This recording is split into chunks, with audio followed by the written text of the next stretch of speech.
أعوذ بالله السميع العليم من الشيطان الرجيم. بسم الله الرحمن الرحيم. السلام عليكم ورحمة الله تعالى وبركاته. إن الحمد لله نحمده ونستعينه ونستهديه ونستغفره ونعوذ بالله من شرور أنفسنا ومن سيئات أعمالنا. من يهد الله فلا مضل له ومن يضلل فلا هادي له. أشهد أن لا إله إلا الله وحده لا شريك له وأشهد أن سيدنا محمد عبده ورسوله جاهد في الله حق جهاده وبلغ الرسالة وأدى الأمانة ونصح الأمة وكشف الأمة حتى أتينا اليقين. رب اشرح لي صدري ويسر لي أمري واحلل عقدة من لساني يفقهوا قولي ولا حول ولا قوة إلا بالله العلي العظيم. في سورة الفاتحة. أعوذ بالله من الشيطان الرجيم. بسم الله الرحمن الرحيم. الحمد لله رب العالمين الرحمن الرحيم مالك يوم الدين. إياك نعبد وإياك نستعين. اهدنا الصراط المستقيم صراط الذين أنعمت عليهم غير المغضوب عليهم ولا الضالين. Alhamdulillah, kita bersyukur pada Allah Subhanahu wa taala dapat diizinkan oleh Allah Subhanahu wa taala untuk kita sama-sama mendapatkan manfaat daripada kitab Anak Kunci Syurga yang dikarang oleh Syekh Abdul Qadir bin Abdul Muttalib Al-Mandiri. InsyaAllah pada malam ini kita sambung pembicaraan yang seterusnya, iaitu tentang solat berjemaah 192.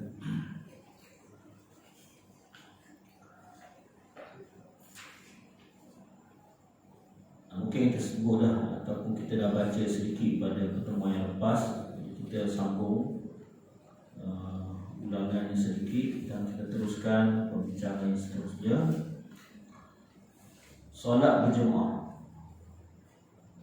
Solat berjemaah bagi lelaki yang mereka bagi setiap solat yang difardukan adalah fardu kifayah. Jadi bagi orang lelaki menjadi tuntutan untuk solat berjemaah, solat fardu, bahkan menjadi tuntutan secara fardu kifayah di surau ataupun di masjid. Kita dah sebut pada pertemuan yang lepas kehadiran kita ke masjid ini ataupun ke surau ini bukan secara fadilahnya untuk kita saja, tapi kita sudah mengangkat kifayah untuk komuniti kita di taman. Maknanya di samping kita mendapat fadilah untuk kita juga sedang melaksanakan ataupun kita mewakilkan sahabat-sahabat kita secara kifayah. Kalau tidak, akan menanggung satu taman kita. Sebab itulah bila Allah Subhanahu Wa Taala pilih kita di kalangan yang mengimarahkan surau ataupun mengimarahkan masjid, maknanya pilihan itu Allah sudah dorongkan kita. Sebab tu tentang solat berjemaah ni bukan tidak orang mengetahui tentang kelebihan, tentang fadilat, tapi ada terhalang menyebabkan mereka tidak mementingkan tentang berjemaah di masjid ataupun di surau. Jadi mudah-mudahan halangan itu Allah tarik, ataupun halangan itu Allah SWT lepaskan halangan itu daripada kita, dan juga halangan itu dilepaskan daripada orang-orang yang terhalang tanpa kita sangka buruk kepada mereka, kan? Sebab nanti kita bimbang kita yang hadir berjemaah dalam masa yang sama kita bersuuzon pada orang lain, menyebabkan yang kita pun tak dapat apa-apa, kan? Jadi harapan kita supaya mereka juga terbuka hati untuk hadir seperti mana Allah SWT melepaskan halangan daripada kita. Sebab setiap orang ni dia ada halangan, ada juga halangan yang dibuat-buat, terang. Padahal bukan halangan pun, tapi halangan yang dibuat-buat ataupun alasan yang direka-rekakan. Ma min salasatin fi qaryatin wala badwin la tuqamu fihim as-salatu illa qad istahwaza alaihim syaitan.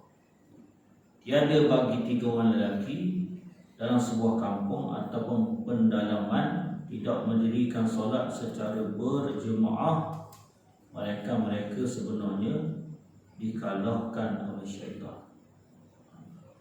Jadi bila disebut begitu, bagi orang yang menganggap syaitan itu sebagai musuh, dia terasa, kan? Tapi kalau mereka menganggap bahawa syaitan itu macam anak beranak, jadi tak rasa benda, kan? Bila kita sebut awak ni tak sembahyang jemaah ni, maknanya syaitan kalahkan kita lah, kan? Kalau bahasanya begitu, Kalau kita tengok pada matan hadis yang penuh ni, yang nota syarah tu, punya hadis ni daripada Abi Darda. Qala sami'tu Rasulullah sallallahu alaihi wasallam yaqul ma min salasatin fi qaryatin wala badwin la tuqamu fihim as-salah illa qad istahwaza alaihim syaitan wa 'alaika bil jamaah fa innama ya'kulu az-zibu al-qasiyah. Ada dia punya panggil apa tu, hadis yang penuh lah. Maksudnya tiada bagi 3 orang lelaki dalam sebuah kampung ataupun pendalaman itu tak mendirikan solat berjemaah, mereka sebenarnya dikalahkan oleh syaitan. Maka hendaklah kamu melakukan solat fardu secara berjemaah. Sesungguhnya serigala memakan kambing yang terpencil. Ditambah ingatannya, hendaklah kita ni suka berjemaah, terutama solat berjemaah, Sebab ibarat katanya kalau kita suka bersendirian, senanglah dimakan oleh serigala. Gitu dia. Jadi kalau kita ni kedudukan kita ni buat sendiri-sendiri gitu, memang cepat kalah lah, kan? Cepat kalah, cepat termakan oleh hasutan iblis, syaitan dan sebagainya. Itu dia. Sebab tu kita ni digalakkan berjemaah. Sebab bila berjemaah, maksudnya kita tarik-menarik kekuatan yang ada pada seseorang itu. Kita yang lemah ni kita tarik orang yang kuat. Tak? Orang tu macam tak apa rock, ditarik oleh orang yang kuat. Jadi tarik-menarik itu yang menyebabkan jadi segor belaka tu, kan? Kita jangan cakap apa nama ni, kita mengakui sendiri lah kita. Bukan kita tak. Macam duduk di rumah kita seorang diri, bila tak berjemaah, pasti dah kita sembahyang sunat ni mungkin kita tak sembahyang seperti mana kita hadir di masjid, di surau, kan? Confirm dah, kan? Tak cakap orang, cakap kita lah, dah. Mana kalau anda kata kita tersembahyang di rumah tu, ibarat katanya kita ambil hak wajib lah. Hak sunat tu kita ibaratnya tak terbuat lah, kan? Tapi cuba tengok kelebihan bila kita berjemaah ni, dengan sendiri kita akan solat sunat. Pasal apa? Pasal kita termotivasi dengan kawan-kawan kita. Tapi kalau dia saya ni bukan nak sembahyang sunat sangat, tapi yelah, mana juga tengok orang takkan duduk sekali, tu sendiri mau ingat lah. Kan, mula-mula dia punya termotivasi akan datang, lambat laun dia akan terbiasa. Begitu lah. Mula-mula macam malu-malu gitu nak sembahyang sunat. Kalau kawan ni, yelah, ambil limpah dia dulu. Kan, buat tak buat tu. Lama-lama insya-Allah dia akan rasa, oh biar pun tak sembahyang sunat. Gitu. Kan, gitu. Ini selain solat Jumaat. Kerana hukumnya fardu ain. Solat Jumaat ni fardu ain, bukan fardu kifayah. Kalau solat Jumaat ni fardu kifayah, lagi suka. Mau pergi lah, aku tak bayar dah. Kan? Sebab fardu kifayah. Sedangkan solat Jumaat ni fardu Jumaat secara ain, secara individu. Lelaki, namanya lelaki, kalau awak lelaki mukallaf mesti pergi sembahyang Jumaat. Mesti. Menunaikan solat di masjid adalah lebih afdal bagi kaum lelaki. Berdasarkan hadis yang direkodkan oleh Bukhari dan Imam Muslim, afdalu salatil mar'i fi baitihi illa salatal maktubah. Solat yang afdal bagi kaum lelaki di rumah malaikat solat fardu. Lebih afdal solat didirikan di masjid ataupun di surau. Kita dah sekupah pada temayang 4. Jangan baca dekat afdal salatil mar'i fi baitih, ya. Seafdal solat seseorang itu di rumahnya. Kalau baca di situ, sukalah orang tak ada masjid. Sebab dia kata semayang ni afdalnya semayang di rumah, dia kata. Rupanya dia tak baca ayat belakang tu, illa salatal maktubah. Jadi sebenarnya solat yang afdal bagi kaum lelaki itu di rumah, mainkan solat fardu. Jadi maknanya solat fardu di mana? Di surau, di masjid. Hak lain-lain tu sunatnya di mana? Di rumah. Macam saya sebutlah. Sebab supaya rumah kita la taj'alu buyutakum kal maqabir. Jangan jadikan rumah kamu seperti kubur-kubur. Kubur sunyi gitu. Cuba gimana ni? Pergi sunyi gitu kan. Siapa nak tidur kat kubur kan? Takut gitu kan. Jangan jadi gitu, jangan jadi macam gitu. Disebut jadikan rumah kamu itu nawiru. Cahayakan rumah kamu itu. Cahayakan rumah kamu itu dengan apa, tuan-tuan? Dengan solat, dengan baca Quran dan sebagainya. Manakala bagi seorang perempuan lebih afdal baginya untuk menunaikan solat di rumah.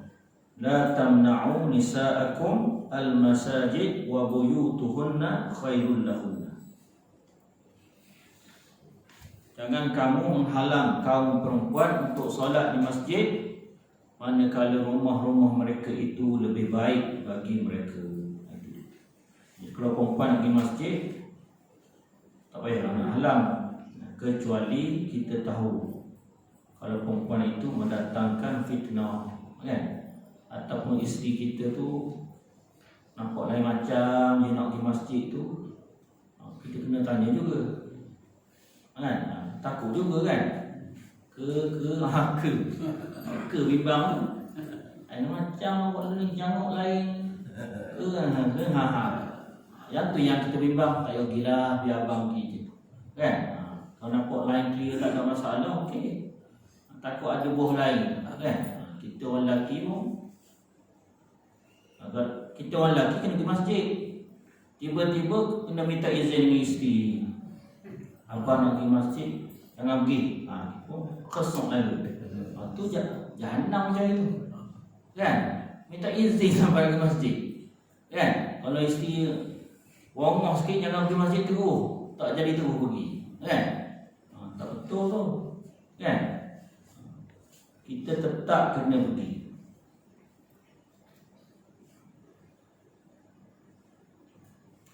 Kalau tengok pada syarah ni, tahqiq tu disebut, pada zaman dahulu kebanyakan wanita tak keluar rumah. Jadi eloklah mereka teruskan berada di rumah termasuk waktu menunaikan solat. Kini wanita banyak di luar rumah. Kini wanita banyak di luar rumah kerana bekerja dan sebagainya.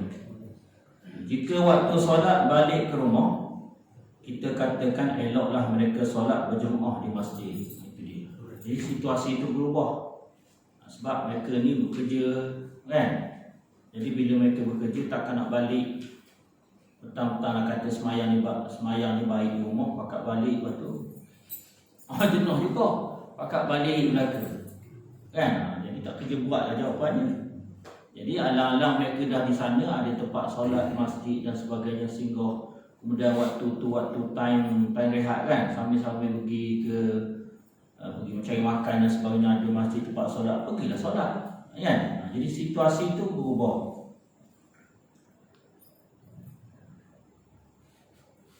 Mereka akan dapat juga mendengar tazkirah dan mengikuti kelas pengajian di masjid. Dalam hadis ini juga baginda melarang para sahabat menghalang para wanita keluar ke masjid kecuali golongan yang tak patuh syarak berpakaian atau lainnya. Wallahu a'lam. Itu dia. Itu duduknya. Kita faham kat situ. Solat yang lebih ramai bilangan jemaah itu dilakukan secara berjemaah lebih afdal. Ini bahas tentang sembahyang jemaah ni, maknanya orang yang lebih ramai lagi bagus. Solat lebih ramai bilangan jemaah dilakukan secara berjemaah itu lebih afdal. Macam suruh kita lah. Kita sendiri pun merasai bahawa makin ramai, makin seronok, kan? Dulu kau imam, kau bilal. Kau imam, kau bilal. Kau bilal, kau imam. Untuk kau tu maksudnya boleh tahan lagi.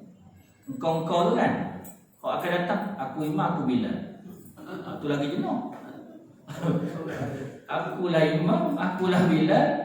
Lepas akulah imam, akulah jemaah. Jenuh kan. Sekarang kau bilal, kau imam, mana kau tu mana dah ada dua orang lah. Kau tu kan. Kita bimbang akan datang, nasib engkau je. Bimbang juga tu, kan? Kalau nasib engkau je tu untuk belum-belum kebaikan tak apa. Takut orang kata berebut pula, kan? Baik.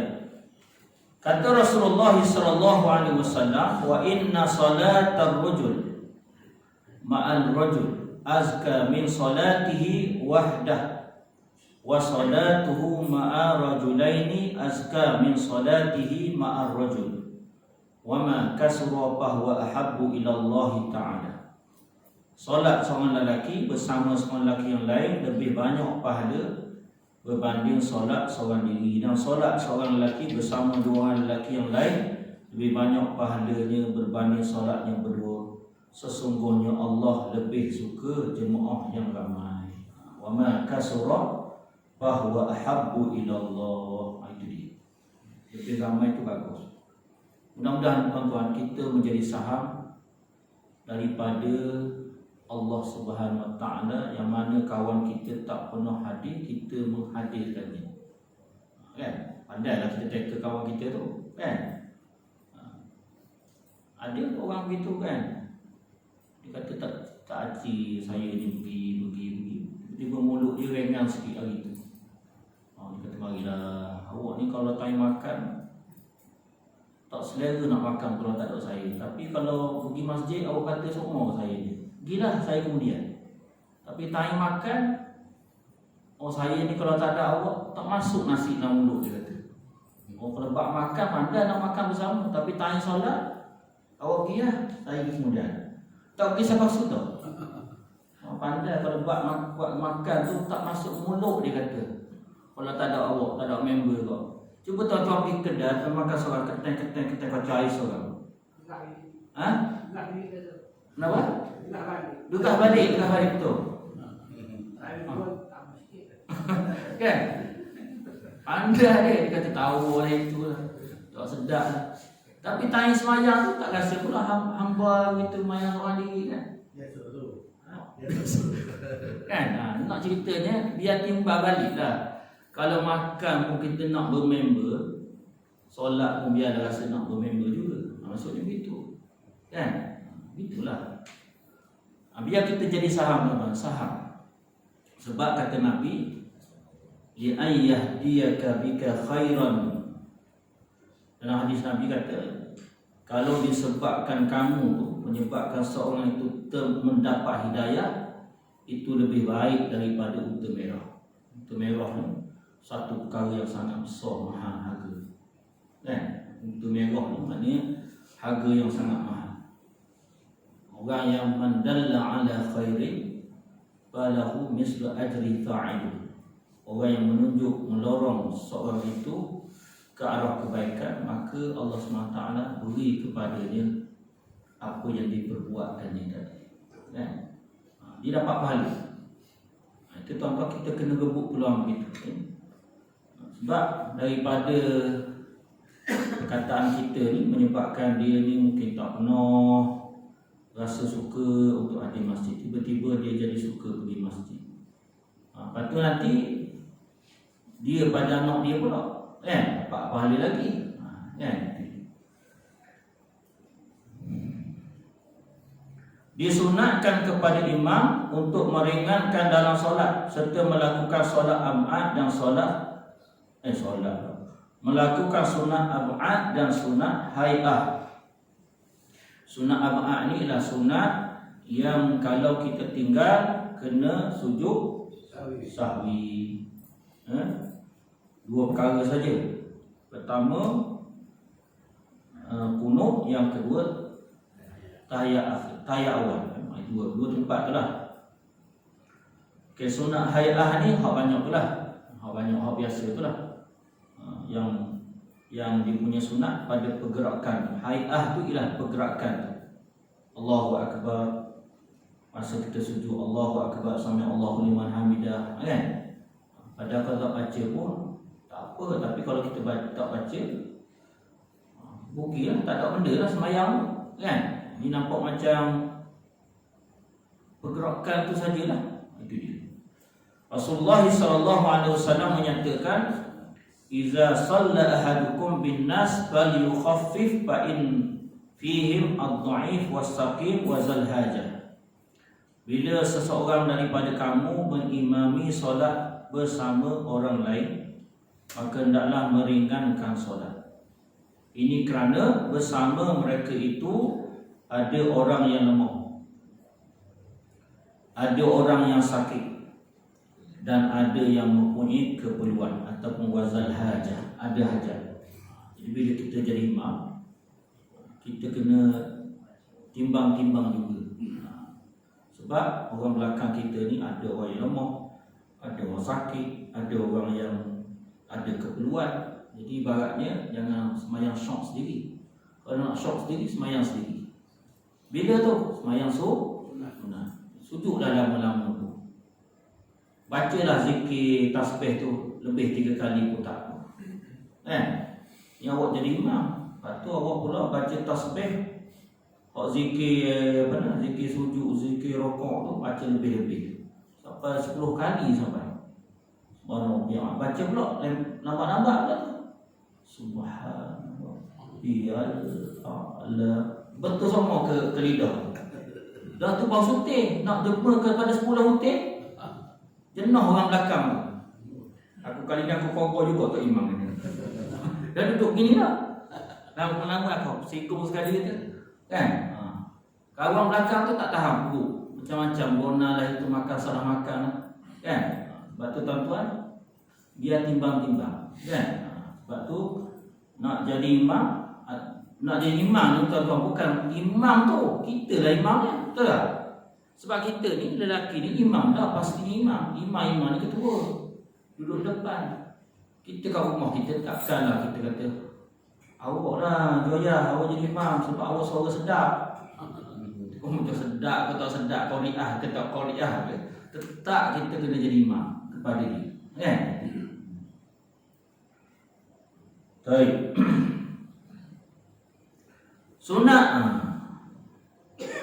Sunat mengulangi solat fardu sekiranya masih dalam waktu.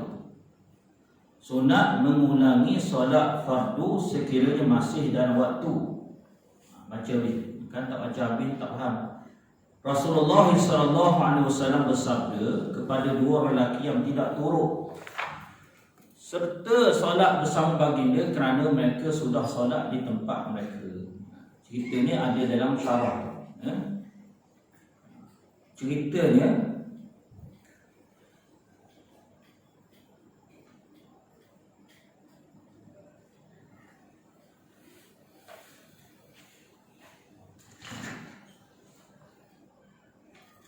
cerita kat belakang dulu lagi ya. Iaitu iza sallaituma fi rihalikuma summa ataituma masjida jama'atin fasalliha ma'ahum fa innaha lakuma nafilah. Bila kamu berdua sudah solat di tempat kamu, kemudian kamu datang ke masjid tempat solat berjemaah, maka hendaklah kamu turut solat bersama mereka itu. Sesungguhnya solat yang kedua itu adalah sunat bagi kamu berdua. Faham tak? Contohnya kita semayang dah di rumah, semayang zuhur, semayang dah zuhur, lepas tu kita pergi masjid. Lah ada lagi semayang Jumaat tu. Ingatkan Nabi dah. Sunat bagi kita kena semayang. Jadi semayang kepada kita tadi, semayang yang kita dah buat tadi memanglah selesailah tadi dah. Selesailah tu Zuhur tadi. Tapi bila kita semayang berjemaah tadi, dia dapat menampung semayang kita yang lepas-lepas. Kan? Fadilat tu. Jadi Rasulullah gesa kepada kita, pergilah repair, jangan kata biarlah aku semayang dah tadi. Jadi rugilah. Kan? Semayang berjemaah tu. Itu.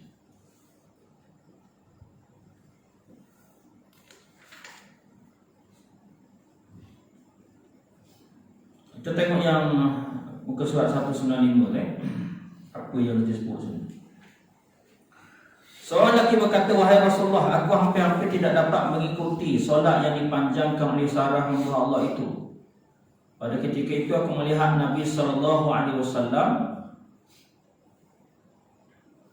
menjadi sangat marah. Baginda berkata sebagai satu bentuk pengajaran kepada mereka, wahai manusia, sesungguhnya kamu semua menyebabkan manusia itu lari daripada kamu. Jangan menyebabkan perbuatan kita tu menyebabkan orang lari daripada kita. Siapa yang mendirikan solat dengan orang ramai, maka hendaklah dia meringankan kerana ada antara mereka yang sakit lemah dan ada keperluan tertentu. Ini sabitan hak cerita-cerita tadi. Jadi jangan menyebabkan kita punya cara kita solat yang tak apa meraihkan orang belakang, menyebabkan orang tak suka.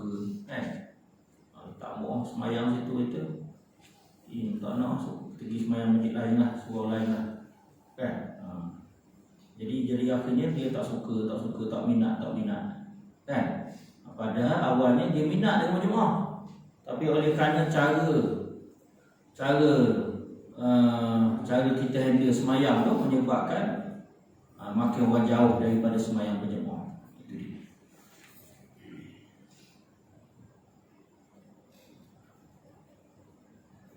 Kalau ada soalan boleh kita bertanya. Dia bolehkah meninggalkan solat jemaah disebabkan uzur? Ni kalau uzur boleh. Tapi jangan buat uzur. Kan? Awak uzur macam perempuan pula. Kan? Orang lelaki tak ada uzur. Orang lelaki perempuan boleh lah. Kau tanya Abang Haji tak pergi masjid, uzur hari ni. Uzur mana? Uzur syar'i dia kata. Datang bulan? Datang bulan kata. Aku datang bulan ya pakcik. Kalau perempuan pun dah Sabah dah. Kalau lelaki kau pun dah Sarawak selalu. Memang alasan yang tak patut. Dibolehkan meninggalkan solat jemaah disebabkan uzur. Berdasarkan hadis yang direkodkan oleh Ibn Hibban dan Al-Hakim, keduanya mensahihkan hadis ini. Man sami'an nida falam ya'tihi fala salata lahu illa min uzri. Ini tuan-tuan kena hadam betul-betul, takut gitu ya. Nabi kata, man sami'an nida falam ya'tihi fala salata lahu illa min uzri. Siapa yang mendengar azan dan dia tak datang solat berjemaah, maka tidak ada solat baginya melainkan kerana uzur. Itu yang bimbang. Maksud di sini, tidak ada solat baginya itu solat yang sempurna. Maknanya kalau dia dengar azan, dia tak hadir berjemaah, maka semayang yang disemayang di rumah tu, solat itu tidak sempurna, bukan tak sah. Semayang dia sah tak? Sah. Jangan kita hukum kau orang tak hadir tu, kita kata awak nak semayang tu tak sah lah. Sah tu sah, tapi tak sempurna, kan? Bila sebut tak sempurna, maknanya faham tak sempurna? Maknanya tak sempurna lah, kan? Bila kita nak semayang, bagi sempurna. Bila tak sempurna, maknanya ada lagi lah ruang kita yang tak sempurna tu. Maka kita kena sempurnakan semayang kita tu dengan hadir berjemaah di surau ataupun di masjid, kan? Ini tuan-tuan ni kita dah kena letak pada diri kita ni rasa kalau tak adil satu kerugian, tak adil satu kerugian. Kena letak begitu. Tapi kalau kita tak bersungguh, memang kita tak akan hadir pun, kan? Masa hadir, macam kita malam macam malam ni, kalau kita tak bersungguh, takkan hadir punya, kan? Sebab dia tepang maghrib boleh tengok TV, boleh tengok berita, kan? Sandar-sandar lepas tu dengar azan, sedap pula. Sebab dia tengah-tengah maghrib ni, dia tanya suka pula, kan? Lepas tengok kan, dia tanya suka, kan? Cerita suka pula, kan? Dia begitu. Tinggal pula kan, esok dia tengok berita lagi. Oh, macam mana macam mana begitulah dia berlaku. Alih-alih kalih dah tuan, kalih dah. Kalih, akhirnya dengar azan tu hamba begitu. Kadang-kadang dia pun cepatlah azan tu, kita geram. Kita marah azan pun dah. Tengok jahat syaitan, kan? Lala sekali tuan-tuan, kita letak telinga. Bila azan kat surau tu, ambil kapas telinga, tak boleh letak awal ni, supaya jangan dengar azan. Kalau tanya, mau dengar azan tak?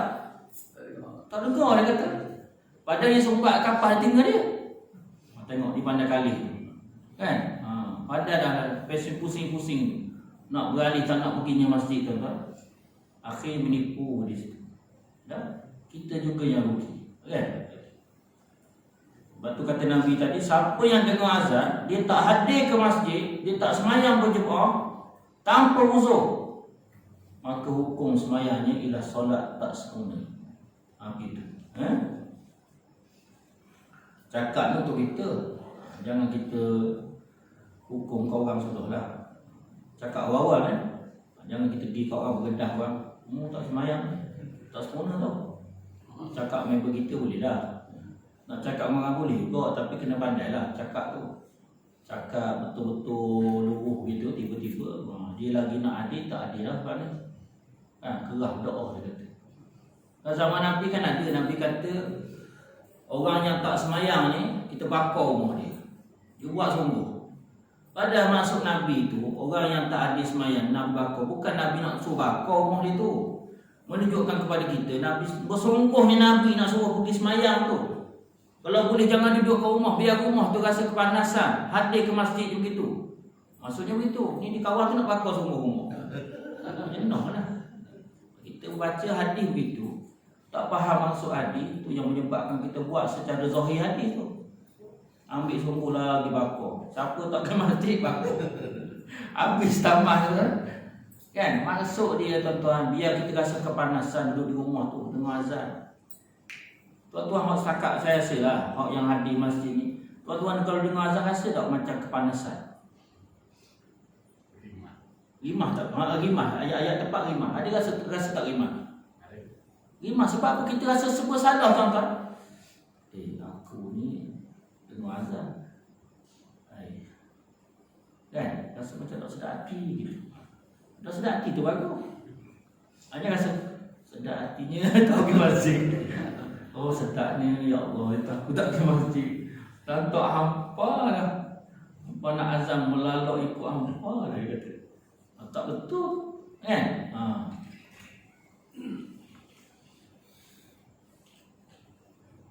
Kita di rumah kita, siapa tahu tuan-tuan? Kita di rumah kita, siapa tahu? Kan? Masing-masing ada rumah. Bukan kita berkongsi hostel, berkongsi asrama. Berkongsi asrama dan wadeng raung tengok budak-budak cari. Kan? Cari budak-budak yang duduk sembunyi dalam loker dan kan? Tak pergi masjid. Dia duduk rumah masing-masing. Siapa tahu musyarakah dalam rumah dia? Kita tak tahu. Kan? Ketika azan tu dia buat apa, kita tak tahu. Jadi sendiri-sendiri yang jadi iman kita ni. Iman kita berbisik-bisik, kita nak pergi. Tak apalah semayang lah. Sendiri kok. Kalau tuan-tuan tak semayang, kalau tuan-tuan tak ada ke masjid, tak semayang isyak kan? Tak semayang, bukan tak semayang isyak. Tuan-tuan tak semayang dengan waktu azan tu, dengan secara automatik kita takkan semayang secara tepat waktu. Kan? Ada tuan-tuan kalau bukan berjemaah tuan-tuan, rajin pula dengar azan tu bentang sejadah selalu. Siapa? Cuba kat tangan sikit nak tengok. Boleh bagi anda dulu sikit mana ni? Siapa kat rumah dia, dia memang kaki standby punya azan tu. Dan dia akan terus bentang sejadah, terus dia sepanjang automatically ketika itu. Ada tak? Nak tengok siapa ni? Bagi anda keluar sikit. Kan? Alhamdulillah. Nak ceritanya saja-saja ya. Nak cerita maknanya memang payah tuan-tuan payah. Biasanya kalau kita tak follow kepada time berjemaah, kita akan meleret-leret sembahyang kita. Tengoklah. Pukul 3 dah lagi. Pukul 4. Sekarang nak asal yang buat dah. Pukul 4 dah lagi. Itu kesan. Subuh sekarang lagi lambat tuan-tuan. 6 lebih. Waktu sekarang ni sangat peluang untuk kita berjemaah. Nak peluang belum? Sangat peluang kita untuk solat tahajud. Tuan-tuan bangun 5.45 pun dah lagi tahajud.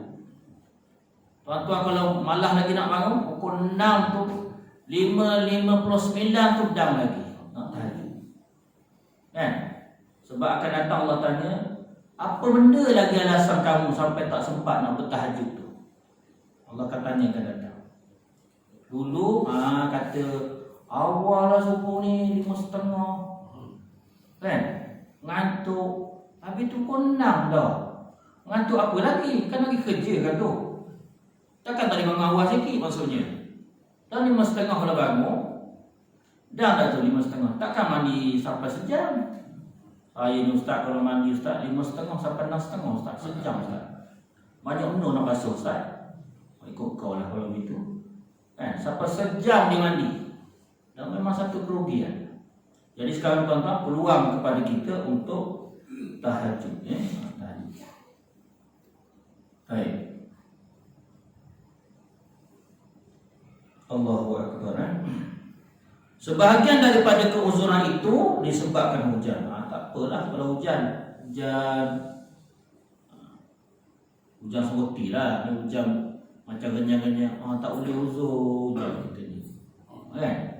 Hujan sampai dengan angin apa, sampai kita kalau kita keluar sampai terbang kita punya payung. Adalah uzur dia, hujan lebat ke apa. Daripada Ibnu Abu Malih, daripada bapanya Abu Malih, beliau berkata, kami bersama Rasulullah ketika Hudaibiyah, lalu terkena hujan, lalu Rasulullah bersabda, sallu bi rihalikum, solatlah oleh kamu pada tempat kamu. Tuan-tuan dengar tak masa PKP dulu? Kan ada saranan kan? Kan dulu hayya 'alas solah, mari sembahyang kan? Hayya 'alal falah. Lepas tu kata untuk bila tambah kan? Sallu fi buyutikum. Sallu fi buyutikum. Sembahyanglah di rumah kamu. Sebab hayya 'alas solah tu ajak pergi sembahyang dah. Ajak mari sembahyang, mari sembahyang, mari sembahyang. Lepas tu ditimba balik, tak payahlah sembahyang kat rumah kamu lah. Pasal PKP ni, Covid banyak sangat ni, tak payah keluar. Maksudnya begitu.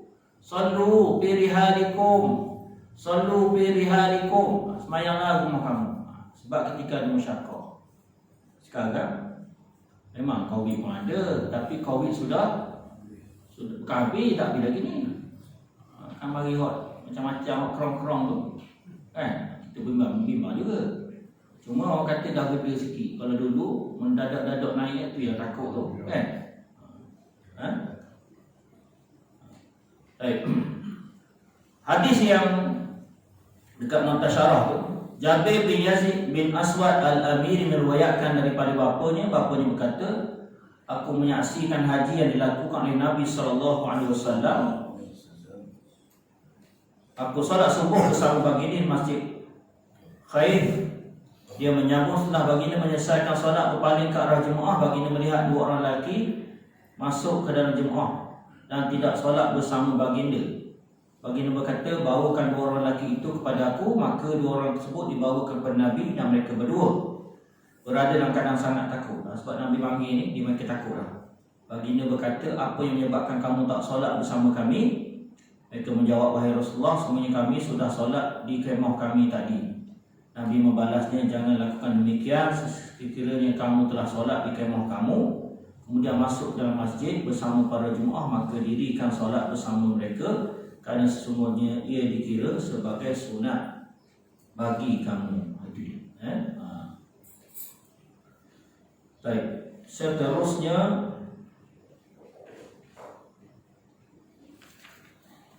dah habiskanlah. Sebahagian daripada keuzuran yang lain, ini hak cerita yang tadilah. Sebahagian daripada keuzuran yang lain adalah bila berlaku angin yang kuat pada waktu malam. Rasulullah SAW pada malam angin yang kuat dan hujan, Allah sallu bi rihalikum. Jagalah solat kamu di tempat kamu. Sakit juga termasuk dalam keuzuran. Termasuk keuzuran. Jadi sakit pun uzur juga. Sakit tu kita sendirilah tahu sakit apa. Ketika Rasulullah sakit, baginda meninggalkan solat berjemaah selama hari. Sebahagian daripada keuzuran yang lain lapar dan dahaga ketika makanan hampir sampai. Kalau macam lapar sangat, pergi makan dulu, lapar sangat, kan? Sebab nanti kalau kita makan, menyebabkan semayang kita tak berapa fokus, betul tak? Tapi janganlah time nak semayang tu lah time hidang, nampak sangat cari penyakitnya, kan? Ada juga pasien gitu. Dah tahu dah kita time to time solat, yang duk hidang cepat-cepat dah buka nasi. Mula dia kata, makan abang, kalau abang pergi masjid, sejuk dah bang nasi ni, yang dah tahu dah time to time semayang. Kan? Pandai-pandai lah baca. Kan? Nampak sangat nak pusing yang pergi masjid. Jadi kalau time solat zuhur tu pukul apa, jadi makanlah 12.30. Ataupun makan yang tu kita bajet lepas zuhur. Kan? Tapi kalau kita mentaliti kita memang nak makan ketika itu, memang tak pergi lah masjid. Jawapannya. Kan? Iza wudi'a asya'u ahadikum wa uqimatis solat fabda'u bil asya' wa la ya'jal hatta yafghuru minhu. Bila dihantarkan makanan, masa makanan dah terhidang kepada kamu dan terdengar laungan iqamah oleh muazzin, maka dahulukan oleh kamu makan makanan itu. Jangan makan secara tergesa-gesa sehingga selesai makan. Ini satu hari ke? Kan? Jadi tuan-tuan dah tahu ketika itu tuan-tuan nak pergi masjid ke nak makan? Kalau nak rasa nak makan, makanlah. Jangan pula hati nak pergi masjid, lepas tu nak makan. Itu nyumbat atas sumbat tu. Nak pergi masjid. Rodok juga kawan ni, ambil air. Nak pergi masjid ni, makan air. Kan? Jadi janganlah begitu. Sama juga orang yang pergi masjid. Orang yang pergi masjid, lepas tu nak kejar pada Tok Imam. Lepas tu dia lagi ni, berkejar-kejar, kan? Daripada tangga tu, berkejar-kejar dia sampai tersepak apa? Nak kejar ke tu. Kalau kamu dah tak sempat, ibarat makan rezeki kamu lah, kan? Kalau nak kejar, nak sempat lah tu, kan? Sebab bila kamu dah dapat sampai ke depan nanti, dia akan jadi terbengah-bengah, betul tak? Terbengah-bengah. Mula nak takbir pun tak lepas, lepas tu mulalah. Bila takbir pun tak sempurna, kita pun kejar, kita rasa macam dapat dah. Rupanya ketika kita takbir tu, bila tak sempurna, menyebabkan masih lagi kita tak akan dapat rakaat tersebut. Kan contoh kita takbir tu. Allah terus. Pada Allah tu biar lepas dulu. Kan? Allahu Akbar, biar dia berhenti sekejap dulu. Baru kita rokok, kan? Baik. Kemudian antara keuzur yang lain tidak tahan untuk antara keuzuran yang lain tidak tahan untuk melepaskan qada hajat. Ini keuzuran yang lain. Seperti air kecil, air besar ataupun kentut. Jangan tahan kentut. Jangan tahan kencing. Kalau rasa macam nak qada hajat, pergi lepaskan dulu. Kan? Nanti jadi masalah pada semayang nanti. Yang paling parah tuan-tuan, nak habis lele-lele. Tahu lele-lele? Rakaat keempat lele-lele. Allah Akbar. Sayangnya ya Allah, keluar juga. Itu tak tahan. Aku dah macam-macam tu akal tadi. Kepuk sana, pusing sana, nak suruh jangan keluar tu. Dia keluar juga. Kan? Itu yang boleh jadi semayang tak khusyuk tu. Kawan ni kenapa kalau member aku sebelah ni mulut muka dia macam-macam muka dia. Rupanya dia nak kentuk rupanya. Nak kentuk dah kecil macam-macam. Sebab tu nak lepaskan dulu. Habis tu rugi ustaz. Rugi ke tak rugi? Mana satu rugi? Kalau orang semayang kadang tak khusyuk, menahan-nahan. Lepas tu awak jadi was-was. Was-was kentuk tak kentuk. Tapi tak bau. Tapi rasa macam angin. Kan dia padam masalah tu. Kan? Masalah tuan-tuan. Baik. La salata bihadratit ta'am wa la huwa yudafi'uhu al-akhbathan. Tidak sempurna solat pada tempat yang hampir dengan makanan dan ketika menahan untuk melepaskan dua perkara yang kecil, iaitu air kecil dan air besar. Baik, sekali itulah. Ada lagi muka surat belakang. Satu lagi tuan-tuan. Begitu juga mulut yang berbau disebabkan makan petai ataupun jering ataupun seumpama kedua-duanya. Tuan-tuan jangan punya petai pada jering saja. Masuklah benda-benda yang boleh berbau. Tuan-tuan pandai faham sendirilah maksud saya tu. Masuk kitab ni. Dah tahu dah kita makan ataupun kita buat benda yang berbau. Kita bau benda tu. Bau tak benda tu? Bau tak bau tak apa. Bau ekstra, bau tu sebagainya.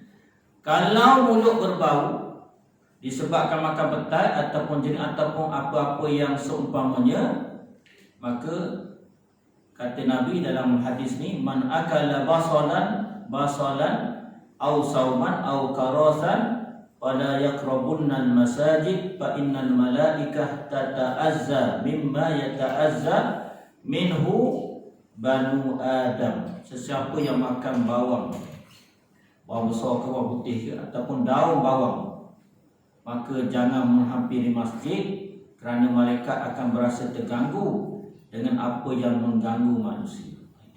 Jadi untuk kita lah, kalau kita rasa macam kita makan benda-benda yang makruh tadi, yang boleh bau tak selesa, menyebabkan kawan kita pun tak selesa duduk sebelah kita, jadi benda tu boleh juga mengganggu kepada malaikat, kan? Mengganggu kepada kawan kita. Jadi menyebabkan kawan kita pun tak selesa. Jadi kita hindarkan perkara-perkara yang menyebabkan ada berlaku ketidaksempurnaan kepada solat kita. Sekadar itu tuan-tuan yang boleh kita kongsikan pada malam ini berdasarkan kitab ini, ada manfaatnya. Yang baik datang daripada Allah, kelemahan datang daripada saya sendiri. Aku la qauli hadza astaghfirullahalazim li wa lakum. Wassalamualaikum warahmatullahi taala wabarakatuh. Bismillahirrahmanirrahim. Alhamdulillahirabbil alamin wassalatu wassalamu ala asyrofil anbiya'i wal mursalin wa ala alihi wa sahbihi ajma'in. Allahumma anfa'na bima 'allamtana wa 'allimna ma yanfa'una wa zidna 'ilma warzuqna fahma bi rahmatika ya arhamar rahimin walhamdulillahi rabbil alamin. Assalamualaikum warahmatullahi wabarakatuh.